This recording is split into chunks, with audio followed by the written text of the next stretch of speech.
근데 그놈은 뭐예요? 상수멸은 마음이 완전히 소멸했는데 거의 죽음과 같은 상태인데 죽지도 않고 있는 그놈은 뭐예요? 그래서 저번에 얘기 드렸어요. 그 불에 탔는데 안 죽은 얘기를 드려서 그게 본문입니까 주석입니까 했다가 요거 부처님 오신 날 얘기 드렸죠? 니르님이 찾아줘갖고 본문에 있더라 그 얘기입니다. 지금 상수멸에 들어 계셨어요 그분이 본문에. 그러자 지나가던 사람이 돌아가신 줄 알고 불에 태웠어요. 장작이랑 불에 태워요. 잘 여겨보세요. 상수멸 마음이 있다고 그러나요 없다고 그러나요? 지금 없죠? 마음이 있어야 어이 신통이라도 해갖고 나 불에 타지 마. 나 불에 안 타. 지금 태우고 있는데 나 안 죽을래 하는 거지. 육신통이 일으킬 때 경전 보시면 여지없이 마음을 그 육신통으로 향해서 이렇게 나옵니까? 안 나옵니까? 수명통으로 마음을 기울인 다음에 뭐 신족통으로 마음을 기울인 다음에 나와요 안 나와요? 지금 마음 형성이 소멸됐어요. 상수멸에 들어 계셔. 지나가던 사람이 좋은 마음으로 태운 거예요. 돌아가신 줄 알고 화장하려고 공부 높은 분인 줄 알고 앉아서 돌아가셨네. 와 육적 앉아서 고승이신가 봐 하고 안 돌아가시네. 마음의 형성이 다 소멸했는데 그 상태에 들었는데 그 상태가 지금 마음으로 이루어진 영혼의 몸도 아니고 몸뚱아리, 몸무게 나가는 몸뚱아리 50kg, 60kg 나가는 몸뚱아리 가지고 지금 앉아있단 말이에요. 그 몸뚱아리를 태우려고 했는데 안 타. 죽과 밥으로 집적된 그 몸뚱아리마저도 도대체 상수멸이 뭔 상태길래 드리려는 얘기는 이겁니다. 여기서 하나는 우리가 알 수 있죠. 그 일반적으로 그 궁극 같은 거 없고 그냥 부처님은 의사 선생님이야 마음의 병을 치유하는 닥터야. 그 서양에서 이렇게들 여긴다고 하는데 지금 닥터만은 아닌 거예요. 거기에 그 무엇이 있는 겁니다. 지금 마음이 다 소멸했는데 불멸인 거예요. 그런데 불멸은 문제는 당연히 불멸일 텐데 반야는 말고 그 몸뚱아리마저도 지금 안 타네.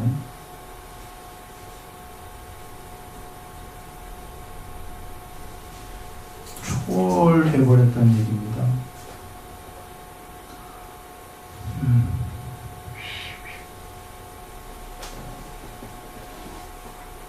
자, 무심삼매 다음에가 상수멸이다.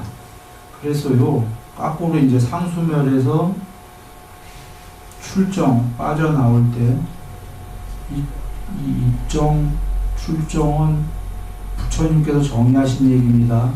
삼매, 부처님께서 이런 단어를 써라 그러셨습니다. 삼매도, 삼매에 든다, 빠져나온다. 그렇게 쓰라고 그러셨습니다. 상수멸은 제일 높은 단계니까 삼매는 아니죠. 삼매보다 훨씬 높은 궁극인데 이것도 똑같이 들었다 나왔다. 특별한 상태에 들어갔다라는 겁니다. 증득에. 그리고 그 상태로부터 빠져나왔다. 이렇게 쓰라고 하신 거는 빠져나오면 이제 다시 일반인 상태로 돌아나온 거죠. 그러나 일반인이라고 한꺼번에 금방 휙 헷가닥하고 일반인으로 돌아오지 않습니다. 저번에도 우리가 봤지만 그 스무스하게 이렇게 빠져나오죠. 스무스하게 어떻게 빠져나오냐면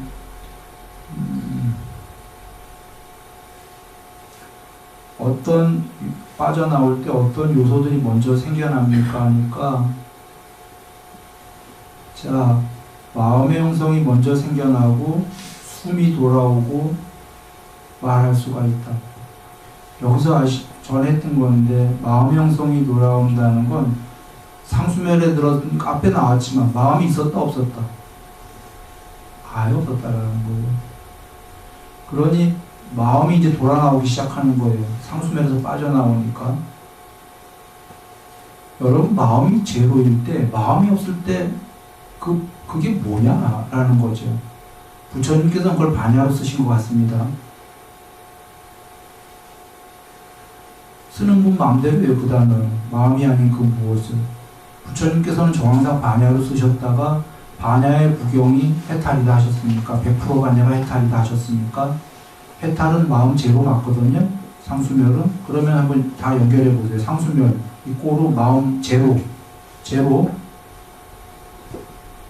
이꼬르 반야의 부경 그러셨으니까 마음 제로는 상수멸은 반야의 부경이구나. 이렇게 수학적으로 됩니까? 반야 100%. 아, 부처님은 마음 제로인 상수멸을 반야로 쓰셨구나. 단어를. 마음이 소멸하면 드러나는 걸 반야로 쓰셨구나. 이렇게 이해됩니까? 다만 어떨 때 우리들이 이해 안 가냐면 이제 자꾸 좀 틀릴 때가 반야의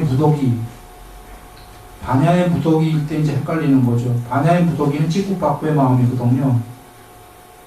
찌꾸빠꾸의. 반야의 부경이 아니에요. 반야의 무더기는. 그게 반야의 무더기일 때는 경에도 보면 마음처럼 여겨지거든요. 마음처럼 지혜로 안다 할 때, 그러니까 무더기라는 게 반야 100% 말고 50% 반야, 70% 반야 뭐 이런 반야들은 마음이겠어요, 아니겠어요? 마음이에요, 그 반야들은. 100%가 아닌 반야들은 마음이 묻어 있는 거예요. 그래서 왜 요거 전경인가에서 사리자님께서 반야와 식인가? 뭐 둘은 다 차이를 나눠서 얘기하는 게 가능하지 않습니다. 이렇게 이랬잖아요. 궁극의 반야는 완전히 다르죠. 식과는. 차이를 확연하게 얘기할 수 있는데 궁극의 반야가 아닌 거는 뭐 80% 반야, 뭐 50% 반야 이건 당연히 마음과 같이 진행되기 때문에 헷갈리죠. 마음처럼 보이는 거예요. 그러나 여기서 지금 아쉽게 그래서 얘기 드린 건데 상수멸에 지금 여러분이 보시다시피 마음의 형성이 소멸했다. 상수멸에서 나오면 마음의 형성이 생기기 시작한다. 나왔죠? 여문장으로 보면 상수멸에 마음이 있는 거예요? 없는 거예요? 없잖아. 지금 보면 반야 여기 지금 상수멸 쓸까요? 상수멸 이꼬르 해탈이라고 하셨고 해탈 이꼬르 디가니까 여기저기 나옵니다. 반야의 부경이라고 하셨어요. 부경. 여러분 그리고 외음경에서 반야의 부경을 해탈했다도 나오죠. 계율 100%, 삼매 100%, 반야 100% 맞습니까? 자 보시면 그럼 반야의 부경이 해탈이고 지금 여기서 상수멸은 마음이 있다고 그랬어요? 없다고 그랬어요? 없어? 제로예요. 그러면 마음이 제로가 반야 부경은 반야 100%라는 소리 맞습니까? 마음 제로 이꼬르 수학적으로 반야 100%다. 맞습니까? 맞아요. 이것만이 궁극인데 오히려 이 경우수는 드물어요. 이것보다 더 많은 건 마음과 반야가 같이 쓰일 때예요. 반야 50%면 그건 마음이에요. 전달되는지 모르겠네. 반야 50%면 마음은 마음인데 굉장히 지혜로운 마음이에요. 지혜로운.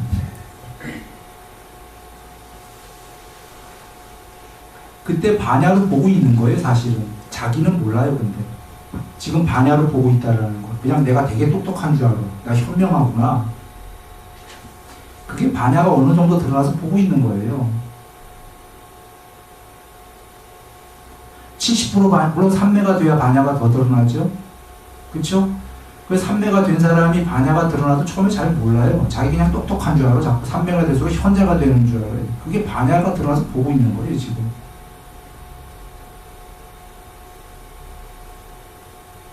여하간. 그러니까 반야가 100%가 아닐 때에는 오히려 그게 더 많죠. 1%부터 99%가 100%의 한 가지 경우수보다 반야 1%에서 99%가 훨씬 많잖아요. 그렇죠? 그러다 보니까 우리가 반야를 자꾸 지혜, 마음처럼 찌꾸빠꾸의 지혜로 생각들을 했던 거예요. 괜찮아요. 1%에서 99%는 진짜 그런 마음이니까. 근데 문제는 100%의 반야를 그러다 보니까 상정을 안 하는 거지. 마음이라고만 여긴다는 거죠. 내가 전달하려는 뜻이 뭔지 전달됩니까? 오히려 반야의 에센스는 마음이 완전히 소멸해서 되기 때문에 반야는 마음이 아니다예요. 그 마지막 100%고 하나가 오히려 나머지 99%는 전부 압도해버리는 거죠. 어떤 게 더 진리입니까? 직국박구의 마음의 반야가 진리입니까? 마지막에 마음이 없는 그 궁극의 반야가 오히려 그 하나가 진리입니까?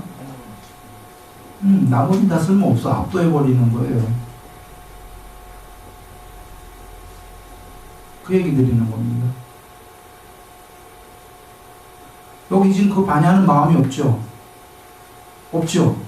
상수멸에서. 소멸했고, 도로 나올 때, 상수멸에서 빠져나올 때 마음의 형성 또는 마음이 일어나지 않습니까? 자, 그럼 여기서 여러분 우리가 궁금해야 될 건 이겁니다. 마음이 하나도 없을 때 그 상수멸 상태에서 그 반야의 구경은 죽었냐, 아무것도 없냐, 혹은 불별로 깨어있냐, 이 문제 아닙니까? 부처님께서 불사의 문을 열어놓았도다. 또는 어딘가 나왔었어요. 상수멸은 최고의 지복이다. 전에 나왔었죠. 그러면 외도들은 나를 비울 것이다. 비웃을 것이다. 느낌이 소멸했다면 느낌이 소멸해놓고서는 최고의 지복이다라고 어떻게 천명하냐 이거죠.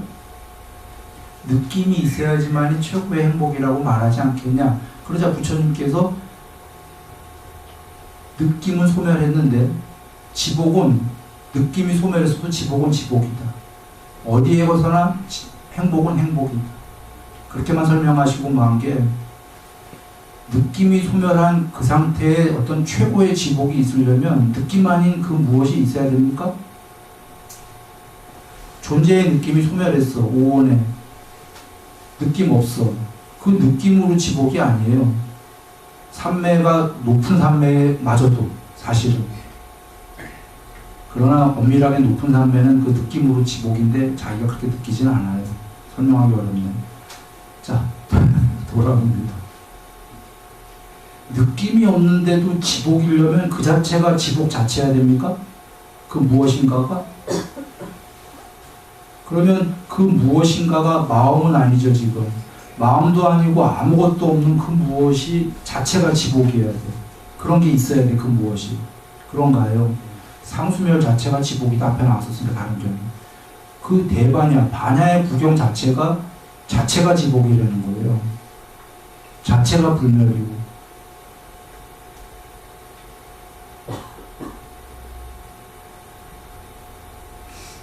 수학적으로 정리했습니다. 여기서 하나 우리 유념해야 될 거는 공무변처 오선 있죠. 난 여전히 얘기합니다. 상수멸 몰라요. 돼본 적 없고. 공무변처는 많이 됐습니다.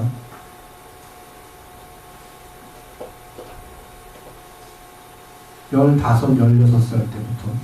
그때. 공무변처 들어가면 딱 상수멸이라고 착각해요. 난 상수멸이라는 용어는 그때 몰랐어요. 이런 얘기, 단어 자체를. 그냥 궁극이라고 착각합니다.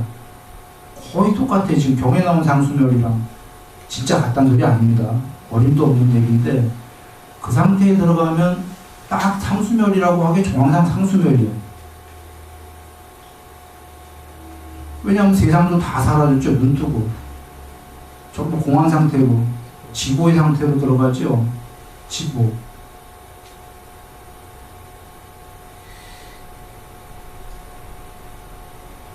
마음의 형성이 부처님께서 완전히 끊어진 건 아니라고 하셨잖아요. 지금 공무변처는 상수멸만 끊어진다고 그러잖아요. 그러나 공무변처 들어간 사람이 계시면 물어보세요. 믿나? 자긴 다 끊어졌다고 그래. 마음이 무십니다라고. 거기 마음 없어요. 그런데 부처님 말씀을 듣고서야 아는 거죠. 그게 공이라는 상이 있는 상태였구나. 거기서 갈 길이 멀었구나라는 걸 부처님 말씀을 들어야지 그제서야 듣고도 처음에 잘 안 믿어지다가 경의 고구정령한 말씀을 순차로 다 보고선 뭐 아직 멀었구나. 이게 상수멸이 아니었구나 여기에요. 그러나 이렇게 부처님 말씀을 모르는 사람이라면 그 상태에서 여지없이 나는 그 궁극이 되는데 또 빠져나와서 됐다 안 됐다가 좀 심할 뿐이지 궁극은 돼봤어. 이렇게 착각을 한다 이 얘기입니다.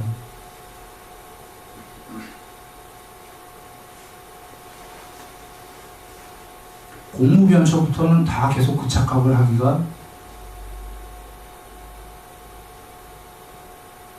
쉽다. 이유는 공무변초의 숨이 끊어진다고 그랬어요? 안 끊어지셨어요? 부처님 경에서? 멈춰요? 안 멈춰요? 숨의 형성? 그러면 말의 형성 끊어졌지. 몸의 형성 끊어졌지. 공무변초도.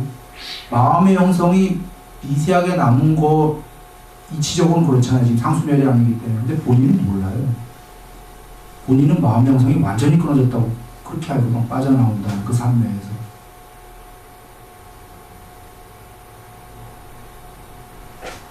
예. 여기 잠깐 드렸고요.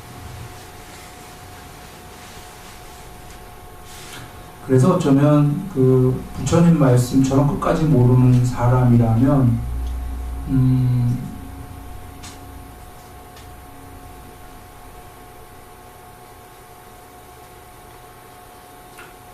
그 유상산매, 무상산매, 그러니까 유색계산매, 무색계산매, 무색계산매 그 일시적 무상산매 그 다음에 일시적이 아니라 완전히 그 무상산매 이렇게 나누는 것일 수가 있어요. 이거 지금 힌두교에서 논하는 방식이고 인도에서 요가수토라 보더라도 이런 식으로 나올 겁니다. 유상산매, 그 일시적 니리비칼파 사마디, 또 종례적 무상산매 이렇게 나올 거예요. 그러니까 일시적은 됐다 안 됐다 하는 거고 종례적 무상산매는 완전히 무상이 됐다인데 그게 맞다라고 얘기하는 게 아니라 그거 엄밀하지가 않다 이렇게 얘기하는 거예요. 지금 무색계산매라는 게 부처님은 공무변초, 식무변초, 무소유초, 비상비비상초까지 주시고 비상비비상초에서 편제에도 그것도 아니다 하셨고 거기서 미세의도가 소멸해야 해탈이다 다 주셨죠. 완벽하게 가본 분이 이렇게 다 줄 수 있는 거지 안 가본 산매가 된 사람들은 일반적인 산매된 사람들은 어떻게 여기냐면 이거 구분을 못하기 때문에 그냥 유상산매, 무상산매 두 개로만 나누는 거예요. 아까 공무, 식무, 무소유, 비상비비상을 이걸 무상산매 그냥 이렇게만 얘기하는 거죠. 그리고는 공무변초 조금 들어갔을 때 조금 들어가 놓고 어떤 생각을 하냐면 그게 일시적 니리비칼파 사마디라고 해서 나 궁극은 돼봤는데 잠깐 돼봤을 뿐이지 그걸 궁극이라고 여기는 거예요. 그거 궁극 아니다 해요. 하려는 얘기는. 전달됩니까?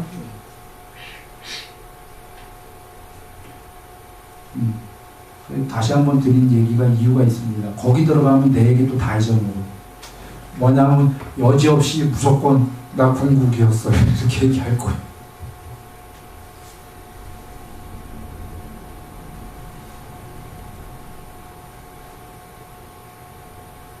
그때 하나만 체크하면 돼요. 뭘 체크하면 되냐면 꿈 없는 깊은 잠에 완전히 잠들었을 때 전신마취 그 예를 들면 병원 가서 수술하기 전에 전신마취 정도에 잠들었을 때 그걸 본인이 어떻게 하냐면 자기 코 고는 소리가 코 건다면 들리질 않아야 돼요. 완전히 잠들었기 때문에 누가 몸 찔러도 모르고 그 상태에서 분별로 깨어있는 그 무엇이 있는가? 라고 여겨보면 됩니다. 그게 있기 시작하다면 삼매가 이제 좀 오선이 조금 어느 정도 그 넘어가 고정령하게 돼가고 있는 거고 그래도 그건 꽤 된 거예요. 그렇게 안 됐다고 그러면 이게 상수면은커녕 그게 아니구나. 그냥 오선에 어느 정도 조금 된 거구나. 그냥 그렇게 여겨야 된다 이런 얘기입니다. 시간 다 됐죠? 저번에 했던 건데 보시면 세 가지 감각 접촉, 상수면에서 빠져나오면 공안, 감각 접촉, 표상 없는 감각 접촉, 원함 없는 감각 접촉이 벌어집니다. 저번에 얘기 드렸습니다. 이게 공안 삼매, 표상 없는 삼매, 원함 없는 삼매이지요. 그러니까 상수면에서 벗어났다라고 바로 일반인 상태로 빠져나오는 게 아니라 이렇게 천천히 나오는 겁니다. 천천히. 예. 편안히 보내시고 갔다 와서 뵙겠습니다.